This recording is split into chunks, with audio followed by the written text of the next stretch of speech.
So I want to clarify a couple things. The last couple videos were me when I was manic in 2019 and 2021, prior to when I was arrested for attempting to disarm a peace officer. I was in the middle of my manic episode when I had a realization when I was walking down the street with blisters on my feet, because I walked miles in and out of my shoes because the moisture makes blisters when you're walking in shoes for a long time. So I was walking on the expressway and the cop pulled me over. I guess he pulled over to me and asked me if I needed assistance, and I said yes. And in my head, I had thought that I was paranoid, right? And I had thought that my parents were evil or something like that, and they were out to get me. As soon as I heard my mom's voice, which I thought wouldn't be possible because I didn't think she would be alive, my reality snapped. And I then lunged at the police car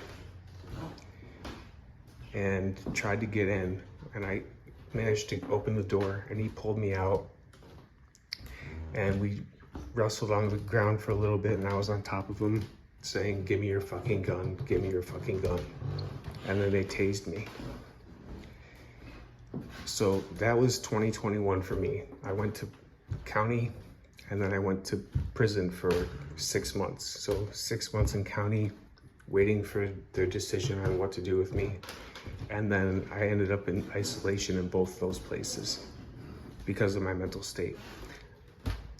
I was manic pretty much the entire time I was in prison / county until the very end of my stay. And I currently live in the Chicago area, and the IDOC actually helps subsidize my housing, so I don't have to pay for housing right now. So I guess if you're crazy enough, you can live for free, and I'm on disability. But this is nothing that I'd wish on my worst enemy. Simulation theory and everything, that's all good and well.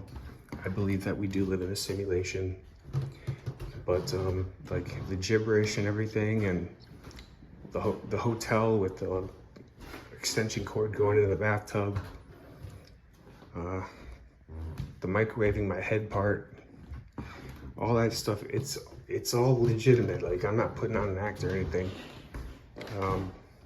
This is something that I've just had to come to manage, and now I'm on medication for it. So I appreciate everyone else's concern if you're reaching out to me.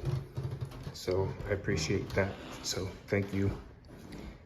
I don't have to speak in gibberish, and I don't have to microwave my head to do that to get attention or anything. I just want to share my life just like you, all of you probably do. I mean, it's up to you if you want to do that. And I'd like to share how I view my reality between my 2 ears, because we all live in our own universe between our 2 ears in our heads. If anything, I'll be a bright star that dies earlier than most, and that's fine with me. I understand that with being diagnosed as bipolar, I understand that my chances of living a long and healthy life are probably a little bit more on the wayside than someone who doesn't suffer from a mental condition. So thanks for listening, and I hope you have a good rest of your day / night. Those from the bottom of Haiti. Gotta put some gibberish in there.